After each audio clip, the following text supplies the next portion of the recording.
کیوں ہمارے یہاں یہ چیز الاؤڈ ہے جب پتہ ہے کہ رقابت بھی آئے گی, حسد بھی آئے گا, جیلسی بھی آئے گی؟ دیکھیں مرد میں بھی رقابت ہے, خاص طور پر اس حوالے سے کہ وہ تو شاید یہ بھی پسند نہیں کرتا کہ شادی کے بعد بیوی اپنے باپ کا نام لگا کے ساتھ میں رکھے. پہلے شناختی کارڈ چینج کراتا ہے کہ اس میں ولدیت کی جگہ زوجیت کا نام آنا چاہیے, شوہر کا نام آنا چاہیے, اور پھر میکے جانا, اور پھر بھائیوں کا اور بہنوں سے زیادہ محبت کرنا. ایون یہ کہ اگر وہ ماں سے زیادہ محبت کر رہی ہے اپنی, تو شوہر یہ چاہتا ہے کہ میری ماں سے اتنی محبت کیوں نہیں کر رہی ہو. تو یہ حالانکہ فطری چیزیں ہیں, اس کو ایڈمٹ کرنا چاہیے اور تسلیم کرنا چاہیے کہ ایسا نہیں ہو سکتا ہے. ساس ساس ہوتی ہے اور سگا بھائی ہوتا ہے, باپ باپ ہوتا ہے, شوہر ہوتا ہے, ہر ایک کا اپنی ایک وہ ہے. تو اگر اب دیکھیں عرب کے معاشرے میں عورتیں خود اپنے شوہروں کی شادیاں کرا رہی ہوتی ہیں, تو یہ ایک رواج سے, معاشرت سے, اور جو ہم فیڈ کر رہے ہوتے ہیں اپنی نئی نسل کو, اس سے بھی ہماری فطرت تبدیل ہو رہی ہوتی ہے, یا ہماری تربیت کا وہ حصہ بن رہی ہوتی ہے. تو میں یہ کرنا چاہوں گا کہ ہم جب بچے پیدا ہوتے ہیں تو اب بھائی کا بھائی سے, یا بھائی کا بہن سے, یا بہن کا بہن سے بھی ایک رقابت کا جذبہ پیدا ہوتا ہے, جو بعد میں شعور کی حد تک پہنچنے تک شعوری طور پر تو ختم ہو چکا ہوتا ہے, لیکن لاشعور میں بہرحال موجود ہوتا ہے. لیکن لاشعوری کیا, ہم تو شعوری طور پہ دیکھتے ہیں. علامہ صاحب آپ کے پاس تو کئی لوگ آتے ہوں گے جب اپنے مسائل بیان کرتے ہیں, یا آپ سے کسی پتھر کی یا کسی جیم کی کہتے ہیں کہ بھئی ہلکے طور پہ دیں, تو اکثر تو وہ کہتے ہیں کہ بھئی اپنے بھائی بہنوں سے اچھا مجھے رکھا جائے, زیادہ مال و دولت مل جائے, زیادہ مجھے لوگ پسند کریں, زیادہ میری طرف مائل ہوں. ایسے سولوشنز آپ سے لینے کے لیے آتے ہوں گے لوگ؟ بالکل آتے ہیں, بالکل آتے ہیں. میں تو یہاں تک کہتا ہوں کہ اگر ہم کسی کے ساتھ اچھا کرتے ہیں تو دوسرا کہتا ہے یار تم علامہ آپ اس کو دعا دے رہے ہیں. میں نے اس کو دعا دی مفتی صاحب, تو وہ مجھ سے پلٹ کے پتہ کیا کہتا ہے, ایسے کونی مار کہتا کہ بلا اگر دعا لگی ہم تو وہیں بیٹھیں گے تو ترقی کر جائے گا. اوہ گاڈ. حسد کا تعلق اور عداوت کا تعلق اتنا ہے کہ ہر بات پر حسد ہے, یہ نہیں کہ کسی ایک بات پر حسد ہے. اب خدا کہہ رہا ہے کہ اگر اللہ کسی بھی بندے پر مثال کو اس پہ کوئی دشمن مسلط کرنا چاہتا ہے تو اس کو ایک حاسد اس پہ مسلط کر دیتا ہے ہر وقت. کسی پہ بھی اگر کوئی اللہ کس بندے پہ کوئی مسلط کرنا چاہے کوئی دشمن, تو اس پہ حاسد مسلط کر دیتا ہے. یہ سنیں آپ. تو بات یہ کہ حسد ہو یا عداوت ہو یا کینہ ہو یا طمع ہو, ہمیں ہر اسٹیج پہ ملتی ہے. بالکل صحیح. علامہ صاحب لیکن پھر ایک سوال ہے, مجھے بتائیں کہ بے انتہا اور شدید محبت حسد میں کیسے تبدیل ہوتی ہے؟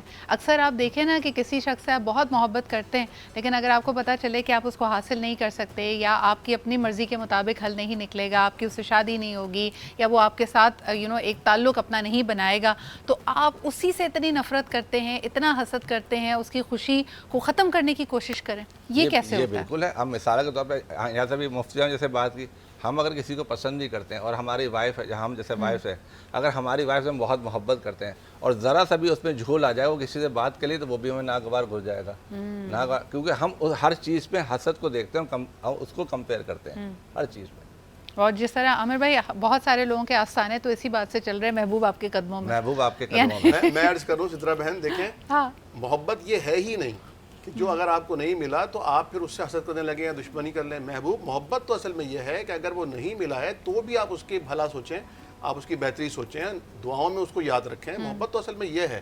اور یہ دنیا سب کچھ, یعنی اگر دنیا میں آپ کا من چاہا سب کچھ مل جائے تو پھر تو جنت ہو گئی نا. دنیا تو نہیں ہوئی, تو دار الامتحان ہے. دانا ہمیشہ کہتے ہیں کہ اگر آپ کے دل کی ہو تو شکر ادا کرے, اور من کی نہ ہو تو زیادہ شکر ادا کرے, کیونکہ وہ ہو رہا ہے جو رب کی رضا ہے. ایک کالر ہمارے ساتھ ہیں, آئیے ان کی بات سنتے ہیں. ہیلو, السلام علیکم. وعلیکم السلام, میں اشرف بات کر رہا ہوں کراچی سے. وعلیکم السلام. جی اشرف, سوال تھا, کیا یہ انسانی فطرت میں شامل ہے حسد؟ جی. اچھا, پھر یہ دیکھا گیا ہے کہ بعض اوقات چھوٹی عمر کے بچوں میں بھی آپس میں حسد کی ایک کیفیت ہلکی سی جھلک نظر آتی ہے.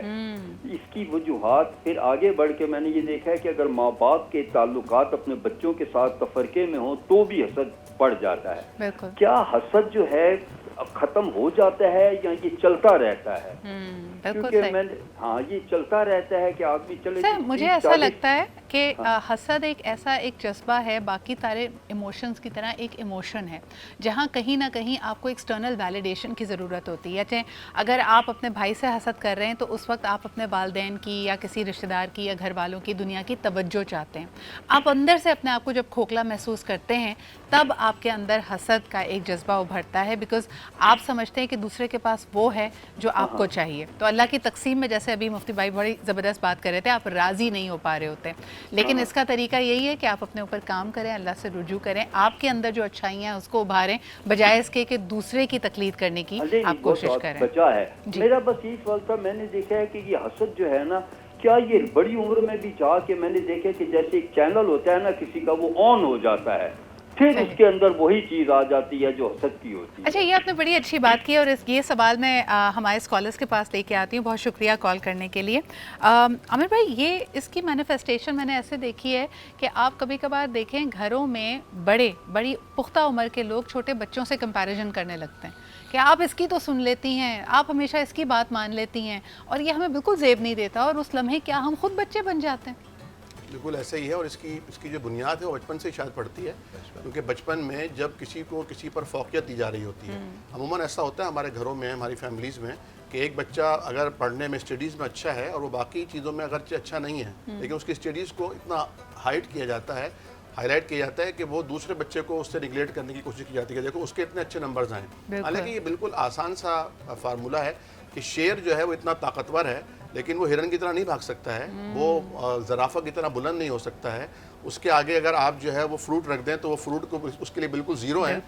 تو حالانکہ فروٹ کتنی اہم ترین چیز ہے, تو ہر ایک کے لیے اللہ تعالیٰ نے الگ ایک مدار رکھا ہے, الگ اس کا ایک دائرہ ہے, الگ اس کی ایک دنیا ہے, اور وہ اپنی دنیا کا ہیرو ہے. تو یہ تسلیم کرنا چاہیے کہ اللہ نے کوئی چیز بیکار پیدا نہیں کی, اور جب اللہ نے کہا لقد خلقنا الانسان فی احسن تقویم, ہم نے ہر ایک کو خوبصورت پیرائے میں پیدا کیا, تو ہر ایک اللہ تعالیٰ کا چہیتا بھی ہے اور اللہ تعالیٰ کا پیارا بھی ہے, اسے اس کی نظر سے دیکھنا چاہیے. اچھا, بڑی انٹرسٹنگ بات مجھے یہ لگتی ہے کہ ہم اکثر حسد سے اللہ تعالیٰ کی پناہ جب مانگتے ہیں تو سورہ فلق کی تلاوت کرتے ہیں, اور اس میں کہا گیا بڑا کلیئرلی, اور حسد کرنے والے کے حسد سے, حاسد کے حسد سے مجھے پناہ دے.